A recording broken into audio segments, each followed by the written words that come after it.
What you see in the military base that we used for the night scene, where the gold was actually stored, that was actually one of the sound stages as Bigfoot. The forklift would actually bring the gold into the warehouse, and then the door goes down. There's the chain link fence, the guy, there's the binoculars. You can shoot this way. Realistic. There'll probably be a little bit of a concrete base and then the top of the 6 feet. I think the one thing that people don't really understand about Arch Department is how many tiny little details there are. You have to think of the material you're going to use, the paint, how you're going to make a facade, because a lot of things you can't build as actual structures just because they'd be too expensive. You have to think about where your DP is shooting, what kind of angles you're going to be seeing. How you can make facades work for those angles, and then you can create a mood, and you can create a place, and then the location of the set actually becomes a character. Our department did a good job creating that visual that this is a real air base. Then the camera's going to do a 180 on a letter here, and around. You see that over the shoulder. Just this little area here? The container, and then a Jeep here. Is the Jeep going to be here? Because I was hoping we could put this big truck in the back too. Now, when you have a big set, there's stuff happening on the set, so you want a lot of action. So there's a foreground action. We open the scene with this truck wiping in front of the camera. We have, the soldiers in the background. There's things going on. Things are being moved. Everybody has a story in it. The name of the game was properly directing the extras. So there's an attitude clash. So wherever you react to each other, you hate them, they hate you. Everybody has to have a story, and everybody has to be specifically told where they are at that point in time, mentally and story-wise. Again, I need more action here. You're like, what's going on? Yeah. When you see it's like, what's going on? You ask a friend, right? Go back, and then there needs to be a little bit more action, right? You either talk to your colleague, or you supervise something, or watch things, or do anything. So there's enough dynamic action in the scene. Executive order from the department.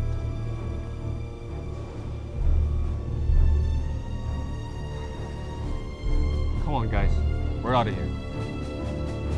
And we decided to do a scene where they actually retrieve the gold that has been found. And we wanted to be in a jungle that has high production value, lots of extras. Finding a jungle in the Philippines is not a big deal. But what you always have to keep in mind is that we have to bring a lot of equipment there.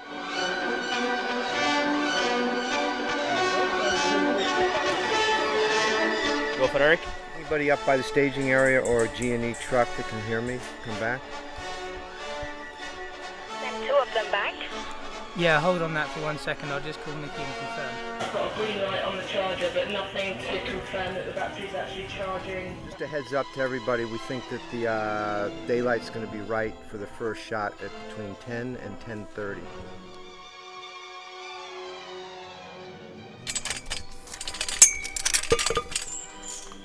As you can see, the location is a bit of a nightmare today. A very poisonous snake. True and scour for the centipedes.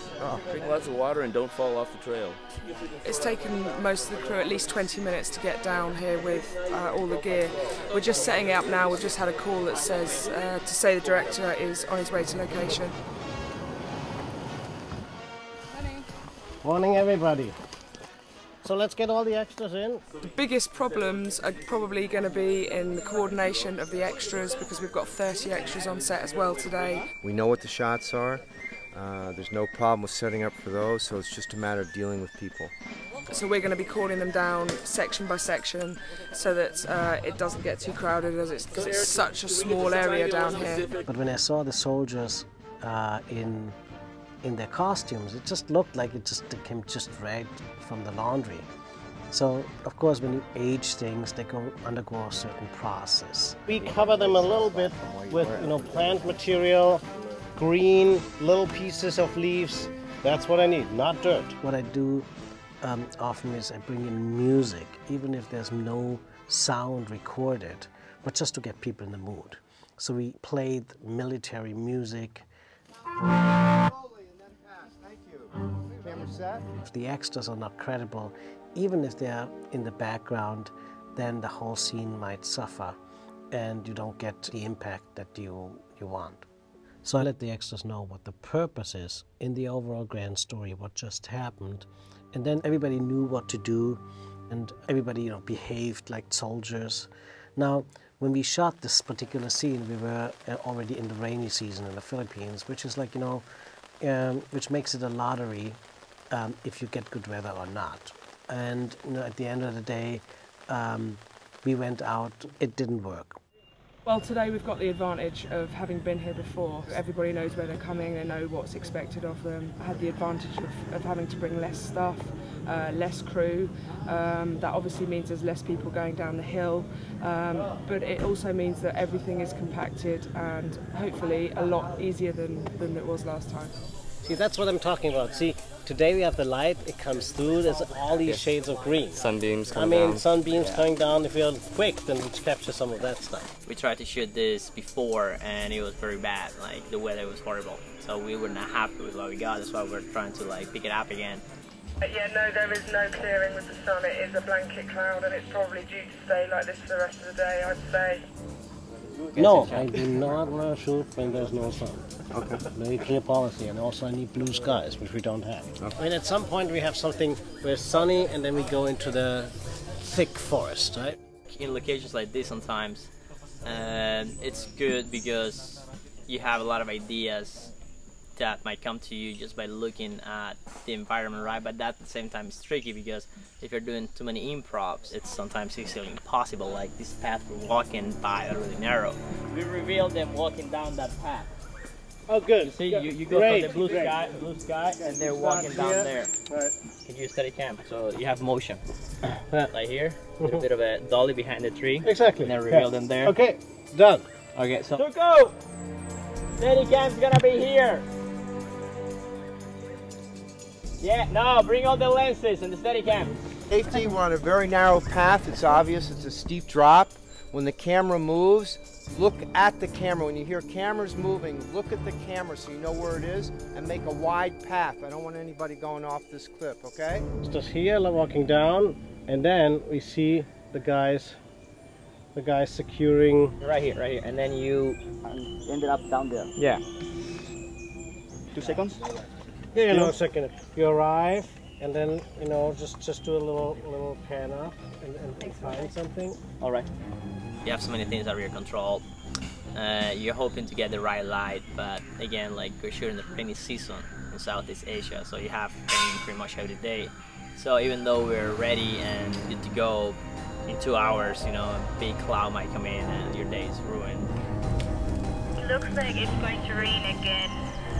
Shooting stopped for now because we've lost the light due to this massive cloud, but not only that, it started to rain. Are they patchy clouds or are they like cloud of death?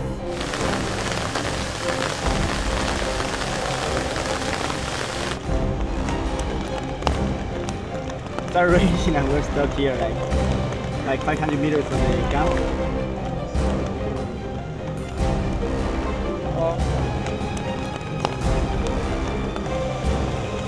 Disaster! Shoot a jungle.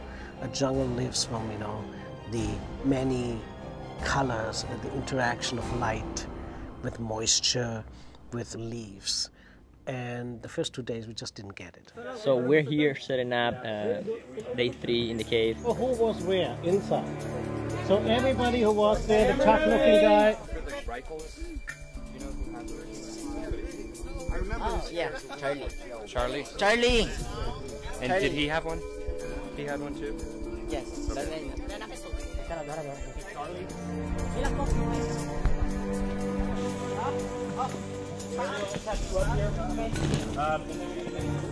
So we've been here 3 days waiting for the sun. Today we have it. Now we're getting the stuff we need. Great. The guy with the gold bar, the guy with the gold bar has to do the same thing, like in the first shot, right? Exactly. Exactly the same thing. The tough guy with the gun, same thing. And then the third day when we actually went there, we had what I was looking for, which was, blue skies and bright sunlight. You need to start on a blue piece of blue sky. I don't mind some clouds, but 50% has to be blue. It's gonna be really damn bright. Then, we actually could really shoot the scene in the, in the manner that I wanted to shoot it from the beginning.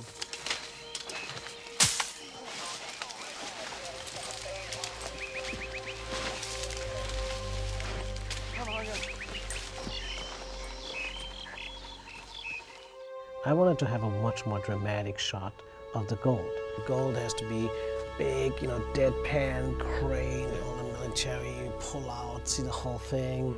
So I might just shoot, one more. The whole production value for a scene can be changed with an additional shot or an extra shot that you have that really, is grand. Tonight this set is all based around one shot. We just need this one shot.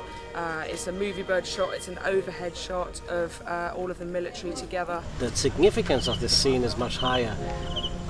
The federal government takes over and the local police gets kicked out. So it needs to have some kind of shot that's, emphasizing the grandness of this action. That's what we're trying to set up today. One of the intro shots to the movie, it establishes the feeling for the whole movie. And we're doing a really extensive crane shot.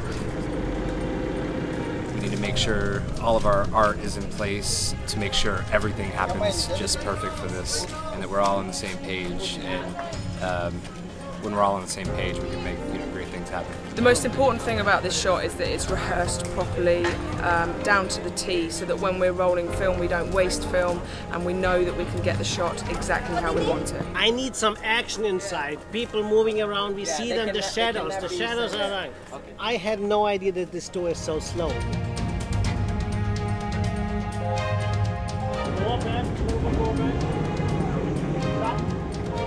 Okay. We get the door down. Good. While the door is closing, some people have to duck and go in. Otherwise, the door business takes too long. Got it. Okay? And hold it. Alduin, center that. Center and set. Action! Pull back, dolly back. Good, nice. And while it was pushing back into the warehouse, we crane down, we reveal all these soldiers disappearing with the gold. Stay on the gold, the same place, yeah, good. See the guys? In hindsight, we know these guys wanted to be secret. Door down! Something is shady. There's something going on. This government unit is taking over. But then, they close the door, they don't want anybody to watch. And, the setup pays off later in the movie. More than 3 years of writing, shooting, reshooting, and polishing and finishing Deep Gold. It's a wrap! We go home! We get one shot, the single shot that would make the scene even much more dramatic. And you gotta be true to yourself and go out and get it. As simple as that.